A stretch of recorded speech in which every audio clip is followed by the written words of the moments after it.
let's talk about what happened.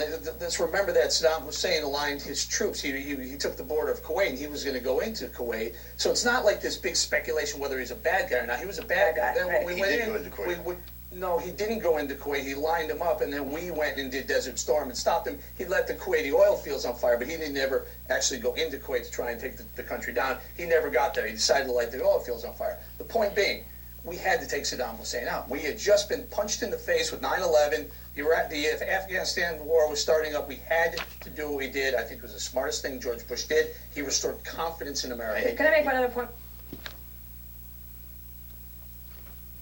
Again, where to begin? It's like I need a staff of like 7 fact checkers just to get through one little 42-second segment of The Five on Fox. First of all, he starts off by talking about the Gulf War. Okay, the Gulf War and the Iraq War were 2 separate instances, right? You're talking about 2 different Bush presidents there. And furthermore, they decided against what George W. Bush ended up doing. Right? HW said, no, we're not going to topple Saddam. That would lead to tremendous destabilization in the Middle East. We don't want to have to control the population of Iraq, so on and so forth. There's a long clip on the internet. You can still find it if you look for it, of Dick Cheney giving like a 5 or 10-minute speech about why it was a smart idea to not topple Saddam Hussein during the Gulf War. So why are we even talking about the Gulf War? That's irrelevant to the 2003 invasion and the Iraq War. And then he says, oh, we just got smacked in the face by 9/11, so obviously we had to attack Saddam Hussein. That's as ridiculous as saying, oh, we just got attacked on 9/11, so obviously we had to attack Nicolas Sarkozy. I mean, you could insert any country that didn't attack us on 9/11, because Saddam didn't attack us on 9/11, nor did he have any connections to Al-Qaeda.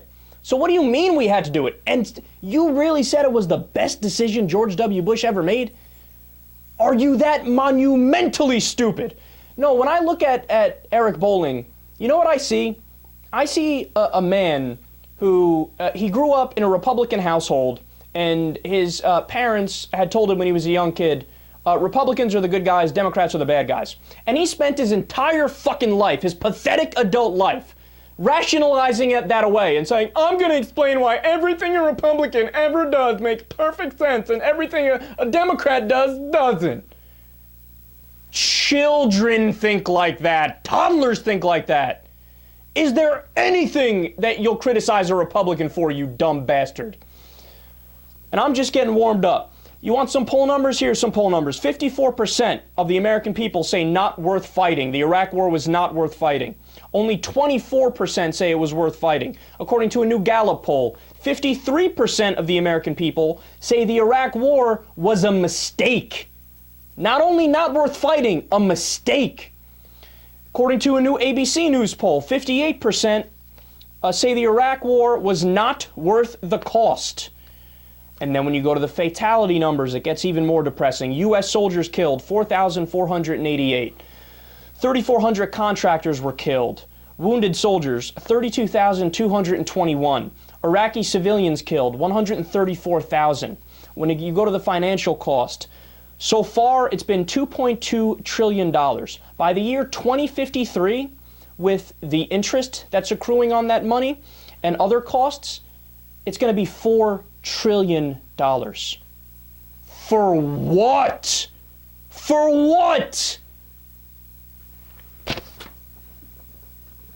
You know, I don't understand. I don't get these people who... It's like they are purposely working backwards from Bush is right about everything, or Republicans are right about everything, or the Iraq War is a good idea by definition. I mean, at what point would you say it wasn't a good idea? What do you need, I don't know, 2 million civilian deaths? Or would you still say it was a good idea? Or how much would it have to cost? Would it have to cost $10 trillion for you to say it was a bad idea? How many people would have had to die in the bombings yesterday in Iraq, in Baghdad, for you to say that obviously we didn't stabilize the region or create a thriving democracy? There were 65 people that died yesterday from bombings. What would you need to say it was a bad idea? 365 people? No, but see, this is the thing. I'm trying to have a rational, logical conversation based on evidence and data with people who aren't interested in reason or evidence or logic or data. No matter what they will say it was a good idea, it doesn't matter. The cost doesn't matter. The deaths don't matter.